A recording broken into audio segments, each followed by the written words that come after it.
Okay, so apparently they either didn't have much time in the previous broadcast or they just forgot about it. In the last broadcast, they don't have any patch notes whatsoever, there's no buffs or nerfs or anything, so many people wonder what's up with that. I mean, it's not really the first time in the broadcast that they don't really have any character change whatsoever, but for this time they actually forgot about it. The good news is this patch change doesn't concern any character whatsoever. There's not gonna be like any huge buffs or nerfs like what Lamsa is going to get soon. But this patch note does have quite a lot of change to EX skill, or rather the collection to a few buffs they have in a 1 or 2 patch before. Rend Shield have become pretty popular lately since its work as a secondary Mighty Strike, have a low cooldown and just got the range increase, so they just changed the range back from 25 meter to 20 meter. Vacuum vertical range got decreased from 25 meter to 15 meter, which is not really much of a nerf really. It's not like you and the enemy gonna have that much height difference, unless you're like a character who can go to the high air, but again those are like cheese strategy.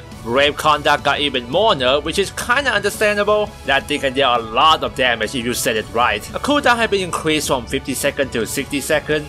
A horizontal range go from 40 to 35, and like Vacuum, the vertical range go from 25 to 15. So using this skill to instantly break the enemy from all across the map gonna be harder from now. In other news, they also buffed some EX skill that not many people use. A Mighty God, the skill that make you barely take any bravery damage, got duration increased from 10 seconds to 15 seconds. And Reverie or Mighty Energy will have the range extend by 5 from 20 to 25 meters. So let's just hope that this 2 buff EX skill is going to be as popular as Mighty Strike.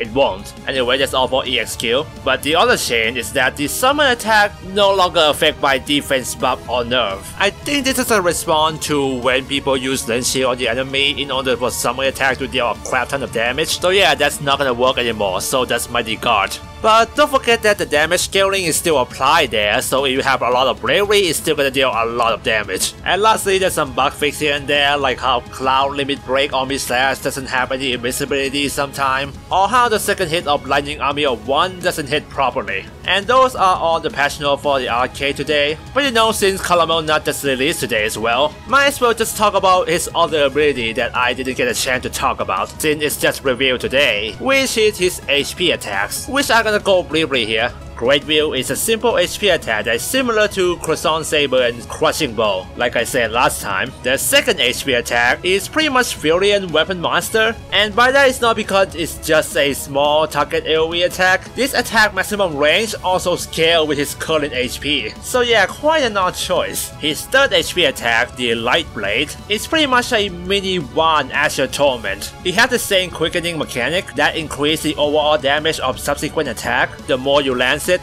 but I think it's not as good as the actual Azure Torment. The base damage is the same, but the additional subsequent damage is not as much as quickening, and the hitbox is smaller. Still, I think this is probably going to be his most used HP attack. Like a close range quick attack, that's pretty much the most popular HP attack in this game. And his last HP attack, Intervene, is a counter guard finished with 1 single attack, especially a non-damaging version of Sephiroth Sinterra. If he gets to counter the enemy, he will become invincible for a short while. The benefit of this attack compared to Sinterra is that if you miss it, it's not gonna be as punishable. So yeah, probably not as all-round as Light Blade, but still a pretty good HP attack for a trickier place. And that's about it. See you after I finish his moveset video. There's gonna be more detail to him in that video. Anyway, in the meantime, I'm gonna go watch Kingdom Hearts trailer for like 100 times.